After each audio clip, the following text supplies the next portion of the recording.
Les Jeux Olympiques de tennis s'ajoutent au calendrier ATP et WTA du circuit qui continue tout le long de l'année et on va voir donc les meilleurs sportifs, les meilleurs tennismen être présents à Paris, à Roland-Garros pour disputer lors d'une semaine l'un des plus grands Graals du tennis que sont les Jeux Olympiques. Retour sur son passé et sur les infos à savoir pour Paris 2024 côté tennis, c'est parti.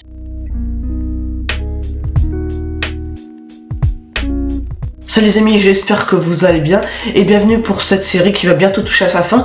Et aujourd'hui on parle de tennis, un sport très suivi et beaucoup aimé des sportifs tout au long de l'année et beaucoup suivi par beaucoup de spectateurs. J'espère que c'est votre cas et donc aujourd'hui on va pouvoir en parler. Si la série vous plaît, n'hésitez pas à vous abonner à la chaîne pour m'aider, à liker cette vidéo puis à la commenter. Et de notre côté on est directement parti pour cette vidéo.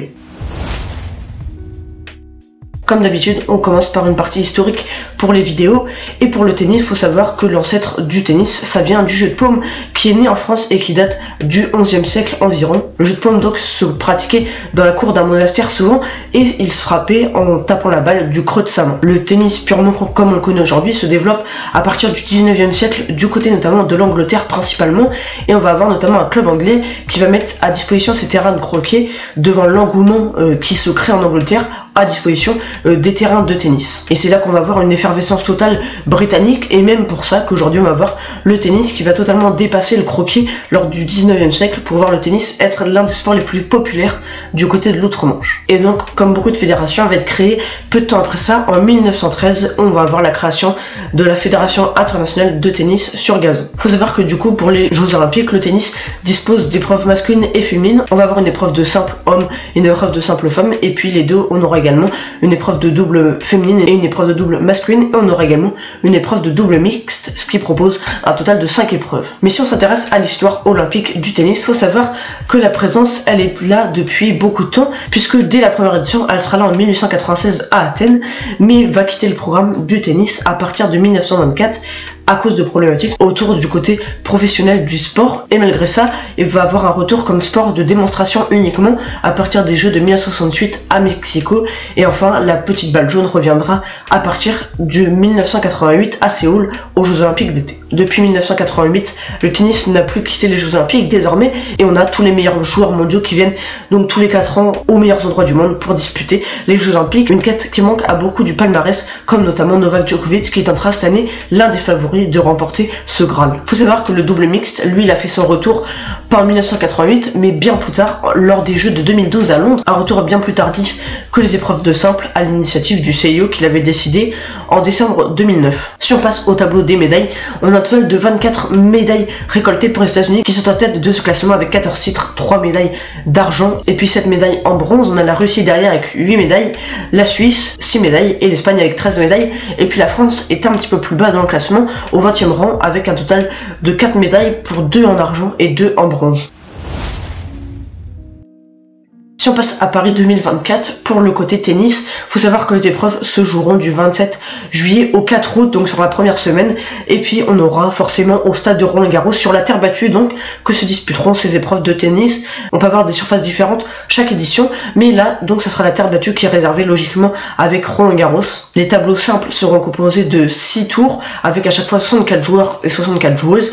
Les tableaux dames en double auront 5 tours, comme les tableaux masculins avec 32 équipes, et puis on aura le tableau mixte qui comportera 16 équipes pour un total de 4 matchs maximum. Faut savoir que tous les matchs donc se déroulent en 2 sets gagnants avec des tie-breaks dans chaque set et pour les matchs de double mixte, on a un super tie-break qui est joué en guise de 3e set. Si on s'intéresse à la qualification pour Paris 2024, il fallait être dans la race, avoir donc un maximum de 4 athlètes de chaque sexe et donc c'est ce que la France a réussi. Avec côté féminin, on aura Clara Burel, Caroline Garcia, Varvara Gracheva et Diane Paris.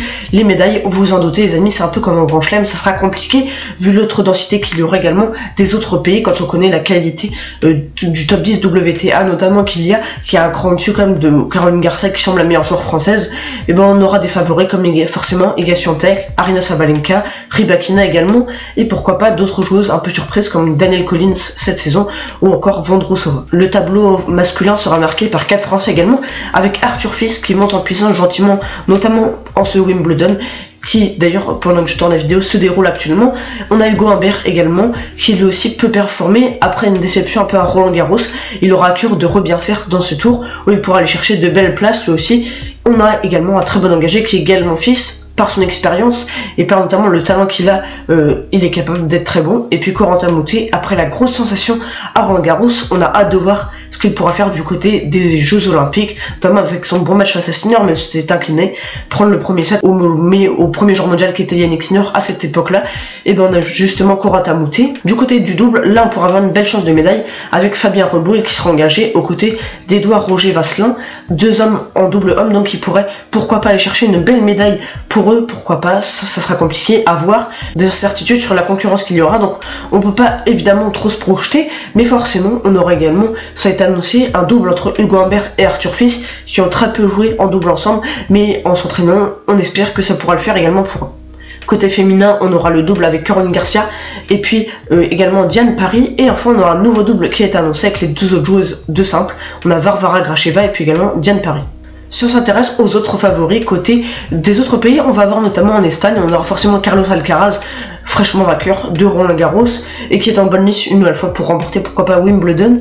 Et puis on aura Rafael Nadal, alors ce sera compliqué pour lui de par l'âge, de par ses blessures qui l'ont un peu empiété sur son niveau, mais on espère pour lui qu'il pourra donner le meilleur. Et d'ailleurs, franchement les amis, ce sera très beau à voir, on va avoir un double Alcaraz-Rafael Nadal, la jeunesse contre l'expérience espagnole, à voir ce qu'on aura. Et puis on aura un côté italien, vous le devinez sans doute, Yannick Sinner, l'un des plus grands joueurs actuels du tennis, sera l'un des favoris également à Roland Garros, lui qui s'était incliné en demi-finale de Roland Garros. Andy Murray est également convoqué, lui qui a disputé son dernier Wimbledon en étant éliminé. On aura Andy Murray, toujours plaisant à voir. On aura également Novak Djokovic qui sera de la partie. Comme il joue Wimbledon, hormis une blessure, il sera là. On aura Zverev, notamment Auger-Aliassime. Voilà deux beaux noms qui feront qu'on va vraiment vivre sur une semaine très intense et hyper plaisante à voir. On a déjà vu les favoris féminins, mais on a forcément, voilà, Sabalenka, Swiatek, Rybakina également, on verra ce qu'on aura. Bon les amis, pour cette vidéo tennis, j'espère qu'elle vous aura plu. Si c'est le cas, n'hésitez pas à la liker, à la commenter et à vous abonner à la chaîne pour me soutenir dans cette grande série olympique qui touche à sa fin. Mais c'est toujours pas fini puisque sur les autres réseaux sociaux et ici aussi, vous vivrez tous les Jeux Olympiques.